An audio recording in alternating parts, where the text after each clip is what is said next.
Hello friends, કેમ છો તમે બધા? તો આજે આપણે આગળના વિડીયોમાં બધી જ આઈએમપી જોઈ લીધી હતી, બધા જ સબ્જેક્ટની. અને એ પછી આપણે કીધું હતું કે આપણે આન્સર્સ બી લાવીશું. તો આજે આપણે આન્સર્સ લઈને આવ્યા છે ટોર્ટના. બરોબર, તો કઈ રીતે તમારા આન્સર્સ જોવાને કહી દઉં. તો તમે પહેલાં જે આઈએમપી હતી ને તેમાંથી ક્વેશ્ચન્સ લખી દો તમારી બુકમાં, અને જે હું આન્સર્સ આપું ને એના જે પોઈન્ટ હોય ને એ નોટ કરતા રહો. તો શું થાય કે એક્ઝામના ટાઈમે તમારે ડાયરેક્ટલી એ જ વસ્તુ વાંચવાની થાય.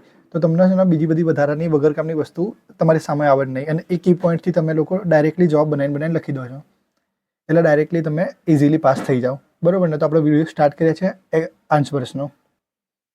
તો સૌથી પહેલાં આપણે એ સમજીએ લો ઓફ ટોર્ટ, એટલે કે અપકૃત્યનો કાયદો. તો આ કાયદો શું છે એ જોઈએ. તો કાયદો એટલે બે પ્રકારના કાયદા હોય છે, દીવાની અને ફોજદારી. એટલે કે એક સિવિલ અને એક ક્રિમિનલ. બરોબર, આ જે અપકૃત્યનો કાયદો છે એ ટોર્ટ એટલે કે ટોર્ટ છે એ સિવિલમાં આવે છે, એટલે કે દીવાની કાયદાનો એક પ્રકાર છે. હવે સમજો આના 3 પોઈન્ટ: હક, ફરજ અને દુષ્કૃત્ય. દરેક લોકોના હક એટલે કે અધિકારો હોય છે, અને દરેકને એની ફરજ પાડવી હોય છે. એટલે કે ભાઈ એને જે કંઈ પણ ફરજ હોય એને પૂરી કરવી પડે છે. હવે જો એ વ્યક્તિ એની ફરજ પૂરી ના કરે તો એને દુષ્કૃત્ય કહેવાય. હવે દુષ્કૃત્ય બે પ્રકારના હોય છે, નૈતિક અને કાનૂની. તો આપણે કાનૂની દુષ્કૃત્ય જોવાના છે. નૈતિક દુષ્કૃત્ય તો ઘણા બધા હોય, પણ દરેકમાં આપણે સજા આપી ના શકાય. બરોબર, તો આપણે કાનૂની દુષ્કૃત્ય જોઈશું. હવે જે આ ટોર્ટ શબ્દ છે ને એ લેટિન શબ્દ પરથી ઉતરી આવ્યો છે, એટલે એને ટોર્ટમ કહેવાય છે. ટોર્ટમનો શું મતલબ છે? ખોટું વર્તન, વાંકું વર્તન અથવા તો દૂષિત કાર્ય, એને કહેવાય ટોર્ટમ. અને ટોર્ટમથી બન્યું ટોર્ટ. હવે આપણે જોઈએ ટોર્ટ એટલે શું. તો વ્યક્તિના વ્યક્તિગત હકો હોય છે ઘણા બધા. એટલે દરેક વ્યક્તિના પોતાના એના હકો હોય છે, દરેક વ્યક્તિના અધિકાર હોય છે, અને એની સાથે સાથે જેને એના મિલકતના પણ અધિકાર આપવામાં આવે છે. અને એ રીતે એના આબરૂ એટલે કે ઇજ્જત, રિસ્પેક્ટના પણ અધિકારો છે, હકો છે. હવે જો જ્યારે વ્યક્તિના આવા અધિકારો એટલે કે હકોનું ભંગ થાય છે ત્યારે એને કહેવાય છે ટોર્ટ થયું. બરોબર, હવે ટોર્ટ એ કોમન લો છે, એનું સંહિતાકરણ થયું નથી. સંહિતાકરણ એટલે શું? તો આપણે બીએનએસ જોઈએ છે, આઈપીસી જોઈએ છે, બીએનએસએસ જોઈએ છે. તો એમાં ખબર ને કલમો આવે છે, કલમ 1, કલમ 2, કલમ 3. આપણે ટોર્ટમાં આવી કોઈ કલમ નથી. બરોબર ને? અહીંયા લખેલું છે, ટોર્ટમાં કોઈ પણ પ્રકારની કલમ નથી. તો ટોર્ટ એ કયા સિદ્ધાંત પ્રમાણે ચાલે છે? તો ટોર્ટ એક જ સિદ્ધાંત પ્રમાણે ચાલે છે, એ છે ઉબી જસ ઇબી રેમેડિયમ. એટલે કે જ્યાં જે હક છે ત્યાં ઉપાય છે. હવે આજે ટોર્ટનો કાયદો તો ને બ્રિટિશરો લાવ્યા હતા આપણા દેશમાં. આજે ટોર્ટનો કાયદો છે બ્રિટિશરો આપણા દેશમાં લાવ્યા હતા, અને એમાં આપણે ઘણા બધા સુધારાઓ કર્યા છે. શું સુધારો કર્યો? તો સૌથી એક પહેલો સુધારો કર્યો તો મદ્રાસ, મુંબઈ અને કલકત્તામાં આપણે મેયર કોર્ટની સ્થાપના કરી હતી. બરોબર, આપણે ટોર્ટની વ્યાખ્યા જોઈ લઈએ. તો રતનલાલ ટોર્ટની વ્યાખ્યા આપે છે: અપકૃત્ય એટલે કરારથી સ્વતંત્ર હોય તેવો ફરજભંગ, અને તે માટે વળતર મેળવવા દીવાની કાર્યવાહી થઈ શકે છે. બરોબર, હવે આપણે સમજીએ આપણા ક્વેશ્ચન્સને. તો તમે પહેલો જે આઈએમપીનો ક્વેશ્ચન હતો એ તમે એકવાર જોઈ લો, અને એ ઉપરથી આપણે એનો જવાબ લઈશું. બરોબર, એટલે પહેલો આપણો ક્વેશ્ચન હતો કે અપકૃત્યની જવાબદારીમાંથી મુક્તિ કેવી રીતે મળે છે. તો જોઈ લઈએ આપણે. દેખો, અપકૃત્યની જવાબદારી, દરેક વ્યક્તિની જવાબદારી હોય છે. અપકૃત્યમાં કોઈ વ્યક્તિ કોઈના ઉપર ટોર્ટ કરે છે તો એની જવાબદારી હોય છે. તો એ જવાબદારીમાંથી મુક્તિ ક્યારે મળે, ક્યારે માણસ મુક્ત થાય તેની વાત છે. બરોબર, એક વ્યક્તિ બીજી વ્યક્તિ પર અપકૃત્ય કર્યું હોય. સમજો કે એ છે અને બી છે. એ બી સાથે અપકૃત્ય કર્યું. બરોબર, તો બી દાવો કરી શકશે. આની સાથે અપકૃત્ય કર્યું તો આ દાવો કરી શકશે. હવે આને એવું નહીં કે આ ગમે તારા દાવો કરી શકે, તો આ દાવો એક જ વખત કરી શકશે. એટલે બહુ વારે ઘડે એ દાવો નહીં કરી શકે. હવે સમજો કે કેવી પરિસ્થિતિ હોય છે આની. તો વાદી દાવો કરવાનો હક કાયમી રહેતો નથી. વાદીની આળસ, નસીબવાદ કે નિષ્ક્રિયતાને કારણે તેના હકોનો અંત આવે છે, અને ક્યારેક ક્યારેક તેના હકોનો નાશ પણ થાય છે. હવે જોઈ લઈએ આપણે મુક્તિના સંજોગો. તો સૌથી પહેલાં પક્ષકારનું મૃત્યુ by the death of parties. જ્યારે કોઈની પર અપકૃત્ય થયું હોય અને તે જ માણસ મરી જાય તો પછી એ દાવો આગળ ચાલે નહીં, એવું કે અહીંયા કહેવા માગે છે. એટલે કે ભાઈ પક્ષકારનું મૃત્યુ થયું તો દાવો કરવાનો એનો હક જતો રહ્યો. હવે એના સગાવાલા પણ દાવો ના કરી શકે. પણ 1934માં લો રિફોર્મ એક્ટ આવ્યો, અને એ પરથી નક્કી કરવામાં આવ્યું કે આવા દાવાઓ ચાલુ રાખીશું આપણે. અને 1970માં વ્યભિચારી દ્રષ્ટિકોણ માટે વ્યક્તિના વારસોને દાવો કરવાનો હક મળ્યો. એ પછી જોઈએ અભિત્યાગ. અભિત્યાગ એટલે શું કે ભાઈ બે ઓપ્શન છે તમારા સામે, અને તમે કોઈ પણ એક ઓપ્શનને સિલેક્ટ કરો છો તો બીજાનો ત્યાગ કરો એવું થઈ ગયું. બરોબર, માની લો કે બે વિકલ્પ છે, એ અને બી. આ બેમાંથી તમે કોઈ એકનો ચુનાવ કરો છો. બરોબર, જેમ કે તમે એને સિલેક્ટ કર્યું તો આ બીને તમે ના સિલેક્ટ કર્યું એવું થઈ ગયું કે ભાઈ બીનો તમે ત્યાગ કર્યો. બરોબર, જેમ કે ભાઈ એનો મેરેજ કરવાના હતા, તેની સામે બે ઓપ્શન હતા, બી અને સી. એને જો બીની સાથે મેરેજ કર્યા તો ભાઈ સી એના હાથમાં નહીં આવે, અને સીની સાથે મેરેજ કરે તો બી હાથમાં નહીં આવે. તો એમ અહીંયા બેમાંથી કોઈ એકનો ત્યાગ કરવો પડશે, એને કહેવાય અભિત્યાગ. બરોબર, સમજો. જેમ કે કોઈ જગ્યા છે, ત્યાં બોર્ડ મારેલું છે નો એન્ટ્રીનું, અને કીધેલું છે કે જો કોઈ વ્યક્તિ અહીંયા ઘૂસશે તો એની પાસેથી 500 રૂપિયાનો દંડ લેવામાં આવશે. હવે આ એ વ્યક્તિ અંદર જાય છે, બરોબર. તો હવે આ લોકોની જોડે બે વસ્તુઓ, કાં તો એ કેસ કરી શકશે કે ભાઈ તું મારી જગ્યા પર કેમ આવ્યો, કાં તો એની પાસેથી જેટલી બી વસ્તુ છે એ વસ્તુઓ લઈ લેવામાં આવશે અને 500 રૂપિયા વસૂલ કરવામાં આવશે. આ બે વસ્તુ થઈ શકે. તો કોઈ બી એક વસ્તુનો ત્યાગ કરવો પડશે એમને. કાં તો એ કેસ કરી શકશે, કાં તો એ પૈસા લઈ શકશે, બરોબર ને. જેમાં જે પૈસા લેશે તો કેસ કરવાનો ત્યાગ થઈ ગયો, અને જેમાં જે કેસ કરશે તો પૈસા લેવાનો ત્યાગ થઈ ગયો. પછી ત્રીજું છે અનુમતિ અને સમાધાન. એટલે કે સમાધાન થઈ જાય છે, સંમતિ થઈ જાય છે, સમાધાન થઈ જાય છે, તો ભાઈ એ જવાબદારીમાંથી મુક્તિ થઈ જાય. કઈ રીતે સમજો. એ બી આ એ છે, એ બી ઉપર દાવો કરવાનો હતો. બીએ એને કીધું કે ભાઈ હું તને પૈસા આપી દઉં, મારી પર દાવો ના કરતો. એ કીધું સારું ભાઈ મને પૈસા આપી દે, હું દાવો નહીં કરું. બસ આ થઈ ગઈ સમાધાન, સંમતિ. એક કેસ છે ગોવિંદ ચાર્યુલુ AIR 1941 મદ્રાસ પેજ 860. બરોબર. આ કેસ તમે એકવાર જોઈ લેજો, બાકી આ કેસમાં કંઈ ખબર નહીં પડે તો તમે સ્કીપ પણ કરી શકો છો. પછી છે ઉત્સર્ગથી, એટલે કે રિલીઝ. કોઈને મુક્ત કરી દેવા. અમુક ખબર ને મોટા માણસ હોય તો એમની ભૂલ થયેલી હોય તો ના પાડી દે કે ભાઈ જાઓ વાંધો નહીં, લેર કરો, મોજ કરો. એ રીતે પ્રતિવાદીને મુક્ત કરવો. અહીંયા મુક્ત કરવામાં આવે છે પ્રતિવાદીને. બરોબર. કઈ રીતે મુક્ત કરવામાં આવે છે? ભાઈ લેખિત રીતે કે ભાઈ અમે તમને મુક્ત કર્યા છે, તમે જે કંઈ પણ ગુનો કર્યો છે, જે કંઈ પણ ભૂલ કરી છે એ ભૂલથી અમે તમને મુક્તિ આપ્યા છે. તો માની લો કે 5 પ્રતિવાદી હોય તો એવું નહીં કે બધાને જ મુક્ત કર્યો, જેને કે એને જ મુક્ત થયો હોય. બરોબર. પછી છે મૌન સ્વીકૃતિ, એટલે કે આળસુ માણસો. જે આળસુ માણસો હોય, જે બહુ ધીમે ધીમે શાંતિથી કામ કરતા હોય, વિલંબ બહુ કરતા હોય, એવા વ્યક્તિની વાત છે અહીંયા. કઈ રીતે સમજો. વ્યક્તિને જો કોઈ વ્યક્તિ છે ને એના સાથે કપટ કરીને કોઈ કરાર કરાવવામાં આવે છે અને પાછળથી એ વ્યક્તિને ખબર પડી જાય છે કે ભાઈ એ કરાર તો એની સાથે કપટ કરીને કર્યો, પણ તો બી એ વર્ષો સુધી પગલાં ના લે, તો પછી એ બી કરાર ભંગ થઈ જાય છે ઓટોમેટિકલી. કઈ રીતે સમજો. એ એક વાઇફ છે, એના હસબન્ડનું કોઈની સાથે અફેર ચાલે છે, પણ આ જે વાઇફ છે એ કોઈ પણ કાર્યવાહી કરતી નથી અને એમને બેસી રહે છે. એ પાછળ ચાલીને ભલે એ કંઈ થાય ના થાય, પણ એ કોઈ પણ પ્રકારનું પગલું લેતી નથી, એક્શન ભરતી નથી. આ વિલંબ થઈ ગયો. બરોબર ને. પછી બી અદાલતના ફેસલાથી. અદાલતે કોઈ ફેસલો આપી દીધો, કોઈ ચુકાદો આપી દીધો, તો પછી વ્યક્તિ જવાબદારીમાંથી મુક્ત થઈ જશે. પછી સમય મર્યાદાના કારણે લો ઓફ લિમિટેશન. દેખો, કેસ કરવાનો અમુક સમય હોય છે, જ્યારે એ સમય જતો રહે પછી આપણે કેસ કરી શકતા નથી. કઈ રીતે સમજો. આ સ્વિમિંગ પુલ છે, અહીં એક બાળક મરી ગયો. હવે એના પિતાએ 3 વર્ષ પછી કેસ કર્યો, તો કંઈ લેવા દેવા નહીં. 3 વર્ષ પછી તો એમના મેનેજરો, ડાયરેક્ટરો, ઘણી બધી વસ્તુ બદલી જાય. તો એક ટાઈમ લિમિટ હોય કે એ ટાઈમ લિમિટમાં તમારે કેસ કરી શકવાનો હોય. જ્યારે જે ટાઈમ લિમિટ પૂરી થઈ જાય ત્યારે તમે એ કેસ બેસ ના કરી શકો. બરોબર. હવે આપણો બીજો ક્વેશ્ચન આવે છે બદનક્ષીનો, ડેફેમેશનનો. દેખો, આ ક્વેશ્ચનનો ટ્વિસ્ટ કરીને પૂછી શકે છે, પણ આપણે ડિટેલમાં જોઈ લઈશું જેથી કંઈ પ્રોબ્લેમ ના થાય. બદનક્ષી એટલે શું? તો આબરૂ અને ઇજ્જત. આબરૂ અને ઇજ્જત બધાને વાલી હોય છે, અને જ્યારે કોઈ તમારી આબરૂ અને ઇજ્જત લેવાની કોશિશ કરે એટલે કહેવાય બદનક્ષી. તો ક્યાંની વ્યાખ્યા જોઈ લઈએ. બદનક્ષી એવા નિવેદનની પ્રસિદ્ધિ છે, એટલે કોઈ નિવેદનને પ્રસિદ્ધ કરવું કે જેમાંથી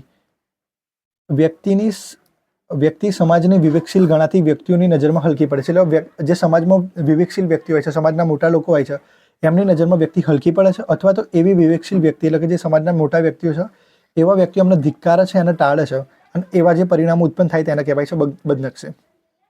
બરાબર. કોઈ બી ડેફિનેશન ખબર ના પડતી હોય તો એને 3-4 વખત વાંચી લેવાની, તો તમને ખબર પડી જાય કે શું કહેવા માંગે છે. બદનક્ષીથી આબરૂ નુકસાન થાય છે. હવે બદનક્ષી કઈ રીતે કોઈ કરી શકે? તો કોઈ શબ્દોથી બદનક્ષી કરી શકે, બોલીને, તું તારી કરીને, કે ભાઈ તું આવો છે, તારું ચરિત્ર આવું છે, એ રીતે. કોઈ નિશાનીથી કરી શકે, ચેષ્ટાઓથી કરી શકે, કાં તો દ્રશ્ય નિવેદનોથી કરી શકે. બરોબર. બધું ધીમે ધીમે સમજીશું કઈ રીતે. બદનક્ષીમાં અમુક તત્વો હોય છે, એ 4 તત્વો સમજવા જરૂરી છે. તો સમજીએ આપણે એક એક કરીને. પ્રતિવાદીનું નિવેદન બદનક્ષીકારક હોવું જોઈએ. એટલે કે ભાઈ ખરેખર સામેવાળાની ઇજ્જત જવી જોઈએ. એવું કંઈક એને નિવેદન કર્યું હોય કે ભાઈ સામેવાળાની ઇજ્જત, એની જે આબરૂ હતી એના પર ઠેસ પહોંચી હોય, અને એ નિવેદન ખોટું હોવું જોઈએ, સત્ય ના હોવું જોઈએ, ખોટું હોવું જોઈએ. હવે ખોટું બોલીને કોઈકની ઇજ્જત ઉતારી એવું. બરોબર. પ્રતિવાદીએ હવે જે પ્રતિવાદી છે ને એને સાચું સાબિત કરવાનું છે કે ભાઈ હું જ સાચું બોલ્યો હતો. પછી બીજું છે વાદીના સંદર્ભમાં અને તેના સંબંધો. બીજું છે વાદીના સંદર્ભમાં અને તેને સંબંધીને. એટલે કે બીજાનું નામ લઈને પણ અહીંયા થઈ શકે છે. કઈ રીતે સમજો. એક કેસ હતો ઈ હલ્ટન એન્ડ કંપનીનો, બરાબર. અહીંયા કેવું થયું, એક કેસ હતો ઈ હલ્ટન એન્ડ કંપની વર્સિસ આર્ટમસ જોન્સ. અહીંયા કેવું થયું કે સન્ડે ક્રોમિનલ કરીને એક અખબાર આવે છે, એમાં આને એવું કીધું આ હલ્ટને કે જે આ જોન્સ છે તે એની પત્ની સાથે નહીં આવે અહીંયા ઉત્સવમાં. એટલે કોઈ ઉત્સવ ચાલતો હતો તો એને એમ કીધું કે એ એની પત્ની સાથે અહીંયા નથી બેઠો પણ એ એની રખેલ સાથે અહીંયા બેઠો છે. તો આમ કર્યું તો આને કહેવાશે બદનક્ષી. અહીંયા ડાયરેક્ટલી આનું નામ લેવામાં નથી આવ્યું. અહીંયા નામ કોનું લીધું, એની પત્નીનું, એની રખેલનું, બરાબર. તો બી કોને કેસ કર્યો, જોન્સને. તો એના સંદર્ભે એને સંબોધન કરવામાં આવ્યું એટલા માટે કે આની બી ઇજ્જત જાય જોડે જોડે, એટલા માટે. પછી સમજીએ અનુમત. હા, પછી ત્રીજું છે નિવેદન પ્રસિદ્ધ થયેલું હોવું જોઈએ. એટલે કે ખરેખર નિવેદન છે પ્રસિદ્ધ થયેલું હોવું જોઈએ. જો શું લખ્યું છે, લખ્યું હોય પણ કોઈ વાંચે જ નહીં. તો મેં મારી પર્સનલ ડાયરીમાં લખી દીધું કે ભાઈ આ વ્યક્તિ આવો છે, આ વ્યક્તિ તેવો છે, પણ એ ડાયરી કોઈ વાંચવાનું નહીં, તો ભાઈ એને બદનક્ષી નાખી શકાય. હું મારા ઘરમાં કંઈ પણ બોલું, બરાબર, પણ કોઈ સાંભળે જ નહીં તો એને બદનક્ષી ના કહેવાય. પણ હું સમાજની વચ્ચે જઈને કોઈ પણ કંઈ બોલું તો એને બદનક્ષી કહેવાય. હું એક પબ્લિકેશનમાં જઈને એક બુક છપાઈ દઉં અને આખા ગામમાં વેચી દઉં તો એને બદનક્ષી કહેવાય, બરાબર. જ્યાં સુધી કોઈને ના ખબર પડે ત્યાં સુધી એને બદનક્ષી ના કહેવાય. જ્યારે બધાને ખબર પડી ગઈ ત્યારે બદનક્ષી. પછી છે કાયમી સ્વરૂપનું હોવું જોઈએ. જે આ બદનક્ષી છે એ કાયમી સ્વરૂપની હોવી જોઈએ. વર્ષો વર્ષ સુધી એની ઇફેક્ટ રહેવી જોઈએ. જેમ જાપાનમાં અણુબોમ્બ પડે તો એની ઇફેક્ટ કેટલી બધી રહી હતી એ રીતે. હવે અપમાન વચન એટલે બોલાયેલા શબ્દો, બરાબર. અહીંયા બે વસ્તુ આવશે. અપમાન વચન એટલે બોલાયેલા શબ્દો જે કાયમી નથી હોતા. આપણે કોઈને કંઈ બોલી દીધું ગુસ્સામાં આવીને તો એ કાયમી નહીં હતું, પણ તમે જે લખી દીધું, તમે જે બતાડી દીધું સિનેમા થ્રુ, એ બધી વસ્તુ કાયમી થઈ જાય. હવે આપણે બદનક્ષીના પ્રકાર જ જોઈ લઈએ ડાયરેક્ટ, એટલે ખબર પડી જશે શું શું અહીંયા કહેવા માંગે છે. બદનક્ષી બે પ્રકારની હોય છે. એક મૌખિક એટલે ભાઈ કોઈને બોલી દીધું તમે કંઈક, અને એક લેખિત એટલે કે તમે છપાઈ દીધું. જે લેખિત બદનક્ષી હોય છે એને કહેવાય છે અપમાન લેખ, અને જે મૌખિક હોય છે એને કહેવાય છે અપમાન વચન. મૌખિક એટલે સ્લેન્ડર અને લેખિત એટલે લાઇબલ. હવે જે મૌખિક હોય છે એ કાયમી નહીં હોતું. તમે કોઈને ગુસ્સામાં કંઈક બોલી દીધું તો કાયમી નહીં રહી જતું એ, બરાબર. પણ જે લેખિત હોય છે એને તમે પ્રસિદ્ધ કરો છો, તમે ભાઈ બુક લખો છો, તમે પબ્લિકેશન કરો છો, આખા ગામમાં વેચો છો, તમારી જોડે એક ટાઈમ હોય છે, તમે મહેનત કરો છો ઘણી બધી, એટલે કન્ફર્મ થાય છે કે તમે સામેવાળાની ધજ્જિયા ઉડાવવા માંગો છો, બરાબર. હા, હવે મૌખિકમાં બી અમુક ટાઈમે દાવો થઈ શકે છે, કેસ થઈ શકે છે. ક્યારે સમજો, જો એવું કહી દીધું કોઈએ કે આ વ્યક્તિએ કોઈનું મર્ડર કરી દીધું છે, કોઈનું રેપ કરી દીધું છે, એવું કહી દીધું કે આ વ્યક્તિ એવો ક્રાઇમ કર્યો છે કે જે ફાંસી કાં તો ઇમ્પ્રિઝનમેન્ટ ફોર લાઈફ હોય, તો તેવા સંજોગોમાં વ્યક્તિ કેસ કરી શકે છે, બરાબર. જો કોઈ એમ કહી દીધું કે ભાઈ આ વ્યક્તિને એડ્સની બીમારી થઈ ગઈ, તો એ ડાયરેક્ટલી ચરિત્ર પર સવાલ આવ્યો, એટલા માટે બી બદનક્ષીનો કેસ કરી શકાય. કોઈએ કોઈ સ્ત્રીના ચરિત્ર પર કંઈ બોલ્યું, ભલે મૌખિક રીતે બોલ્યું પણ સ્ત્રીના ચરિત્રો પર બોલ્યું, એ બી બદનક્ષી કહી શકાય.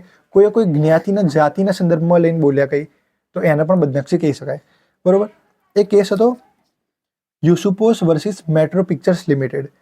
એક શોર્ટ મૂવી બનાવવામાં આવી હતી એક સ્ત્રી ઉપર. એ સ્ત્રીનું ચરિત્ર બી સારું હતું, એ બહુ મોટો મોભ ધરાવતી હતી એમના સમાજમાં. એ મૂવીમાં એવું બતાવવામાં આવ્યું કે ભાઈ એની લાજ લૂંટવામાં આવી, એના સરેઆમ ખરાબ રીતે પ્રદર્શિત કરવામાં આવી. તો એ સ્ત્રીએ કેસ કર્યો અને કોર્ટે એ કેસને એક્સેપ્ટ કરી દીધો. પછી એક બીજો કેસ થયો, કેસીડી વર્સિસ ડેઇલી મિરર ન્યૂઝપેપર્સ. અહીંયા શું થયું કે ભાઈ બે વ્યક્તિ હતા, એ અને બી. આ લોકોનો ફોટો એ રીતે મૂકવામાં આવે પેપરમાં કે જે રીતે એ પરણેલા હોય. આ બંને વ્યક્તિ એકબીજાને ઓળખતા બી નહોતા અને એ રીતે એમનો ફોટો મૂકવામાં આવે પેપરમાં કે ભાઈ બંને પરણેલા હોય.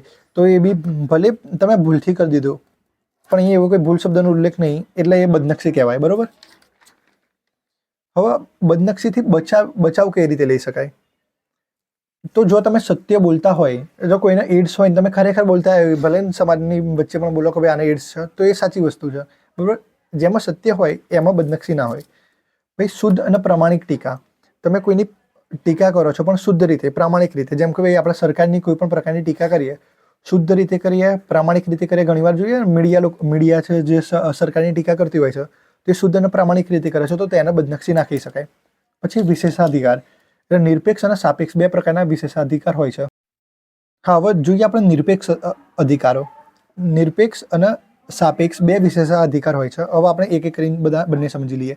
નિરપેક્ષ એટલે શું? તો પાર્લામેન્ટની કાર્યવાહી ચાલતી હોય અને તમે કોઈ નિવેદન કરો એ, ન્યાયતંત્રની કાર્યવાહી દરમિયાન કરેલા નિવેદનો, સરકારી નોકરો વચ્ચે ઓફિશિયલ બાબતો પર થયેલા નિવેદનો, નૌકા અને મિલિટરી ટ્રિબ્યુનલો સમક્ષ કરેલી કાર્યવાહી દરમિયાન થયેલા નિવેદનો, પાર્લામેન્ટની કાર્યવાહી દરમિયાન થયેલા નિવેદનો, ન્યાયતંત્રની કાર્યવાહી, શુદ્ધ, વાજબી અને ચોક્કસ સમાચારોને લગતા નિવેદનો.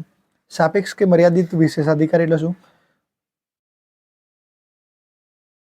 તો ફરજ બજાવતા કરેલા નિવેદનો, હિતના રક્ષણાર્થે કરેલા નિવેદનો, જેની બદનક્ષી થઈ છે તેનું કરેલું નિવેદન, સોલિસિટર તથા તેના અસીલ વચ્ચે થયેલા ધંધાકીય નિવેદનો, ન્યાયતંત્રની કાર્યવાહી જાહેરને લગતા શુદ્ધ અને ચોક્કસ સમાચારો, પાર્લામેન્ટની કાર્યવાહી શુદ્ધ અને ચોક્કસ સમાચારો, જાહેર સભાને લગતા સમાચાર પત્રોમાં કે માસિકોમાં અપાતા શુદ્ધ અને ચોક્કસ સમાચારો કે નિવેદનો. આપણે જોઈ લીધું વિશેષાધિકાર. હવે જોઈએ સમાન હિતોની સાચવણી. જ્યારે તમે કોઈના હિતોની સાચવણી કરો છો ત્યારે પણ તેને બદનક્ષી ના કહેવાય. જેમ કે એ એક ભાઈ છે અને બી બહેન છે. ભાઈ બહેનને એમ કહે છે કે ભાઈ તારું જે ભાવિ પતિ છે એનું ચરિત્ર ખરાબ છે, તો એને બદનક્ષી ના કહેવાય. એ એની બહેનને બચાવવા માંગે છે કે ભાઈ એંગેજમેન્ટ ભલે થઈ ગઈ, તું લગ્ન ના કરીશ, એ રીતે. પછી જાહેર સ્થાન ધરાવતી વ્યક્તિઓએ કરેલા નિવેદનો, બરોબર. હવે આપણે કેસ જોઈ લે બદનક્ષીના. તો બદનક્ષીના બે કેસ છે, Subhash Chandra Bose versus R Knight sons અને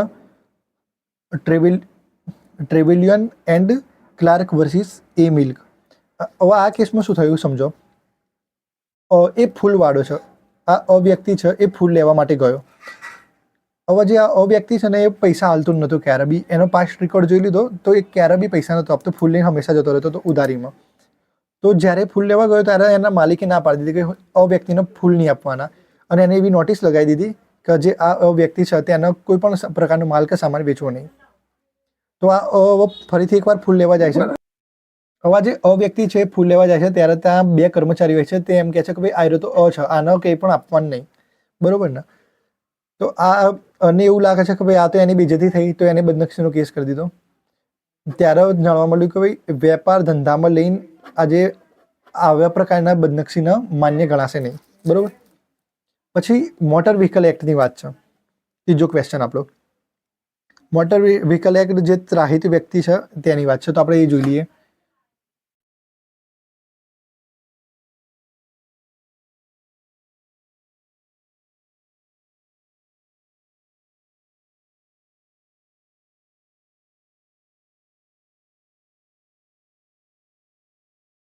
મોટર વ્હીકલ એક્ટ અંતર્ગત કાર્યવાહીની મોટર વ્હીકલ એક્ટ હેઠળ નીચેની ત્રાહિત વ્યક્તિઓના જોખમ સામે વીમાની જોગવાઈ કરો. તો આમાં કલમો છે, જે કલમો તમે શાંતિથી વાંચી લો છો તો બી તમને ખબર પડી જશે. તો તમે પોઝ કરીને કલમો વાંચી લોજો. 145, 146, 145માં વ્યાખ્યા આપવામાં આવી છે વીમાની પોલિસીની, અધિકૃત વીમો ઉતારનારની, વીમાનું પ્રમાણપત્ર, અધિકૃત વીમો ઉતારનાર, એ બધાની. 146માં એવું કહેવામાં આવ્યું છે કે ભાઈ દરેક વ્યક્તિને વીમો લેવો ફરજિયાત છે. જો કોઈ વ્યક્તિ વાહન લઈને જાય છે ને સામે કોઈ અથડાઈ જાય છે ને કોઈને કંઈક ઈજા થાય છે તો તેવા સમયે વીમો હશે તો ઇન્સ્યોરન્સ કંપની છે જે એ વ્યક્તિને પૈસા આપી શકશે, બરોબર. 147માં જવાબદારીના મર્યાદાઓની વાત છે.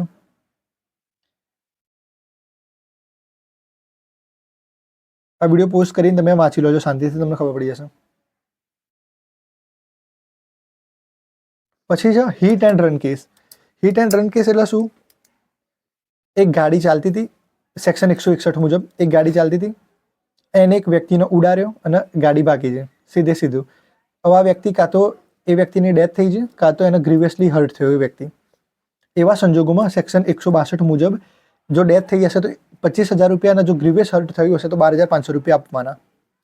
163 મુજબ કેન્દ્ર સરકારની એ જવાબદારી રહેશે. બસ આ જ છે. હિટ એન્ડ રન તમે શાંતિથી વાંચી જશો, ખાલી 2 મિનિટનું કામ છે. તમે વાંચી લેશો તમને ખબર પડી જશે કે શું છે હિટ એન્ડ રન. હવે જોઈ લઈએ આપણે બીજો ક્વેશ્ચન, હુમલો અને અસોલ્ટ. હા, એટલે હુમલો એટલે અસોલ્ટ અને મારપીટ એટલે બેટરી. તો હુમલો અને મારપીટ એ શું છે એ સમજીએ. હુમલો એટલે ભાઈ કોઈ વ્યક્તિ એવું કૃત્ય કરે છે, એની ચેષ્ટાઓ, એનો કન્ડક્ટ, એનું બિહેવિયર જોઈને એવું લાગે છે, એની ધમકી જોઈને આપણને ભય લાગે છે, આપણને ડર લાગે છે કે આપણને કંઈક કરી દેશે, એને કહેવાય હુમલો. અને મારપીટ એટલે જેમાં બળનો ઉપયોગ થઈ જ ગયો હોય એને કહેવાય મારપીટ. બરોબર. જેમ કે હું લાકડી લઈને કોઈને મારવા જાઉં છું, મેં એને માર્યો નહીં, મારવા જાઉં છું, એને કહેવાય હુમલો. હું ચપ્પુ લઈ કોઈની પાછળ દોડું છું, આ તો હથિયાર સાથે કાં તો હથિયાર વગર, તો એને કહેવાશે હુમલો. પણ જો મેં એને ચપ્પુ મારી જ દીધું, એને લાકડી મારી જ દીધી, તો એ કહેવાશે મારપીટ. બરોબર.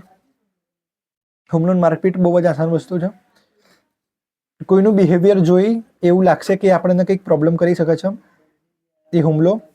અને કોઈ આપણને પ્રોબ્લેમ કરી દીધી, કોઈએ મારી જ દીધું, તો એ કહેવાશે મારપીટ. પછી જોઈએ બીજો સવાલ, ભોપાલ ગેસ લીકનો.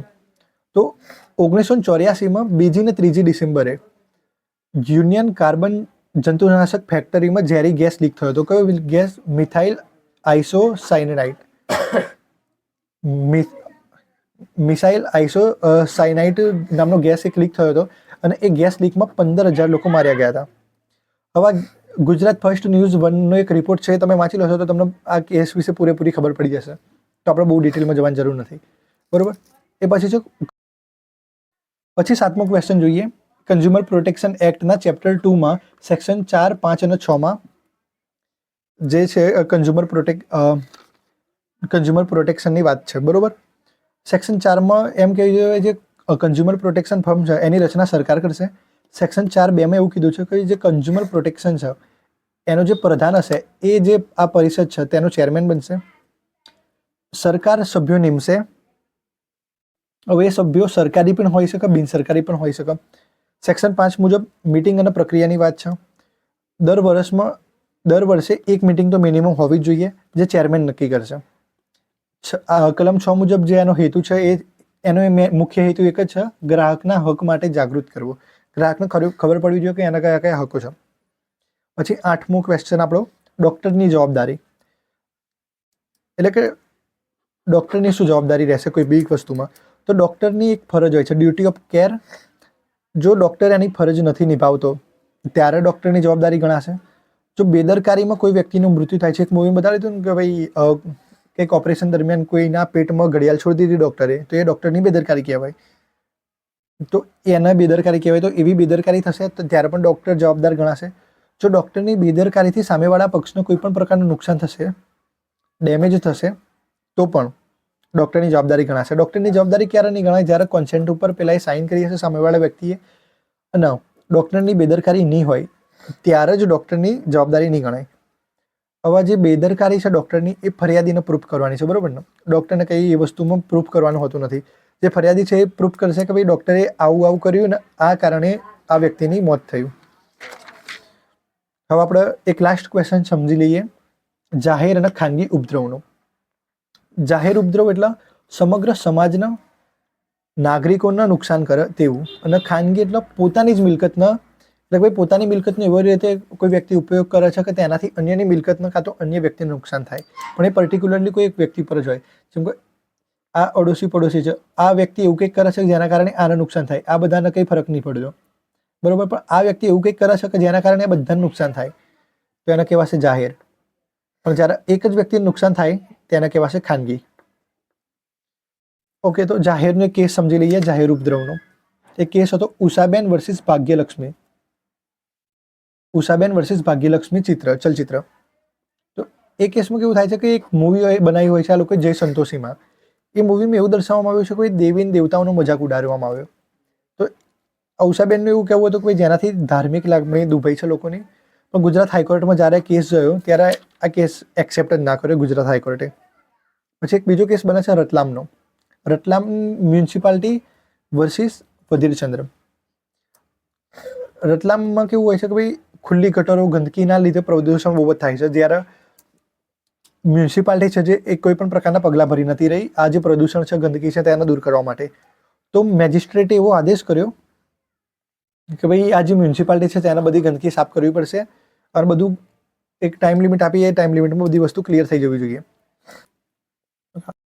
તો રતલામના જે મેજિસ્ટ્રેટ હતા એમને આદેશ કર્યો હતો કે ભાઈ મ્યુનિસિપાલિટી હવે ગંદકી બધી સાફ કરી દેશે અમુક ટાઈમ લિમિટે. જ્યારે સેશન કોર્ટના વાતની ખબર પડી તો સેશન કોર્ટે આ જે મેજિસ્ટ્રેટનો આદેશ હતો તેને ખારેજ કરી દીધો. પછી કેસ ગયો ગુજરાત હાઈકોર્ટમાં. ગુજરાત હાઈકોર્ટે સેશન કોર્ટનો આદેશ ખારેજ કરી દીધો. પછી કેસ ગયો એટલે ગુજરાત હાઈકોર્ટે આજે મ્યુનિસિપાલિટી હતી તેના વિરુદ્ધમાં ચુકાદો આપ્યો. તો આ મ્યુનિસિપાલિટી સુપ્રીમ કોર્ટમાં જઈ અને સુપ્રીમ કોર્ટે એમ કીધું કે ભાઈ તમારે દરેક વસ્તુનું ધ્યાન રાખવું પડશે. તમે મ્યુનિસિપાલિટીએ જે બી એરિયા હોય પર્ટિક્યુલરલી દરેક એરિયા એના જે અંડરમાં આવતી હોય તે દરેક એરિયાનું એના મ્યુનિસિપાલિટીનું ધ્યાન રાખવું પડશે. અને ત્યારે સુપ્રીમ કોર્ટે કીધું કે આ જાહેર ઉપદ્રવનો કેસ છે. જાહેર ઉપદ્રવમાં જે જાહેર ઉપદ્રવ હોય છે એમાં મેન ફોકસ જનતા ઉપર હોય છે કે ભાઈ જનતાને કોઈ પણ પ્રકારની પ્રોબ્લેમ ના થવી જોઈએ. સિવિલ કેસ હોતો નથી. જેમાં વિશિષ્ટ નુકસાન હોવું જોઈએ. જાહેર ઉપદ્રવમાં કેવું હોય છે કોઈ નોર્મલ નુકસાન ના હોવું જોઈએ. ભાઈ એવું નુકસાન કે જે ખરેખર લોકોને થયું હોય. બરોબર. હવે જોઈએ ખાનગી ઉપદ્રવ. તો ખાનગી ઉપદ્રવનો એક કેસ જોઈ લઈએ. એ કેસ હતો હોલીવુડ સિલ્વર વર્સિસ એમેટનો. આ હોલીવુડ સિલ્વર છે પ્રાણી ઉછેર કરતો હતો અને એને એક સાઇનબોર્ડ બી લગાવ્યો હતો. અને આ એમેટ છે એ મકાનની લેવેચનું કામ કરતો હતો. હવે આનું જે આ પ્રાણી ઉછેરનું સાઇન જોઈ આના જે મકાન લેવેચનું જે કામ કરતો હતો એના પર ઘણી બધી અસર થતી હતી. તો આને શું કર્યું કે આને એટલે જે એમેટ હતો એને એમ કીધું આ લોકોને કે તમે બોર્ડ નીકાળ દો, જેના કારણે મારો ધંધાને ઘણી બધી નુકસાન થઈ રહ્યું છે. તો આ લોકોએ બોર્ડ નીકાળવાની ના પાડી. તો જે આ એમેટનો છોકરો હતો એને શું કર્યું કે 4 દિવસ અહીંયા બંદૂકના ધડાકાઓ કર્યા. તો એનાથી પ્રાણીઓને ઘણું બધું નુકસાન થયું. તેથી આ લોકોએ પ્રાણીઓને નુકસાન કર્યું પણ પર્ટિક્યુલરલી એ વ્યક્તિની જોડે જ એટલે કે એ વ્યક્તિની જમીન ઉપર જ ધમાકાઓ કરવામાં આવે એટલે એ કહેવાશે ખાનગી કેસ. બરોબર. ખાનગી ઉપદ્રવ કોઈ પણ એક માણસને હેરાન કરવા માટે કરવામાં આવ્યું હતું. જે ખાનગી ઉપદ્રવ છે એ ફક્ત એક જ વ્યક્તિ કરે છે. એટલે કે ભાઈ ફક્ત કોઈ એક વ્યક્તિ અથવા તો એની મિલકત સાથે તેની ફેમિલી સાથે કરવામાં આવે છે. અને સામાન્ય નુકસાન થયું હોય ત્યારે પણ આ પ્રકારનો કેસ ચલાવી શકાય છે. હવે આપણે ઘણું બધું સમજી લીધું છે આ વસ્તુમાં. હજુ બી પાછળની અમુક 2, 4, 5 ક્વેશ્ચન છે જે બાકી રહી ગયા છે એનો આપણે પાર્ટ 2 લાવીશું. બરોબર. જો પાર્ટ 2 તમને જોઈતો હોય તો તમે કમેન્ટ કરી દેજો. જો તમારી કમેન્ટ આવશે તો આપણે પાર્ટ 2 ખરેખર લાવીશું.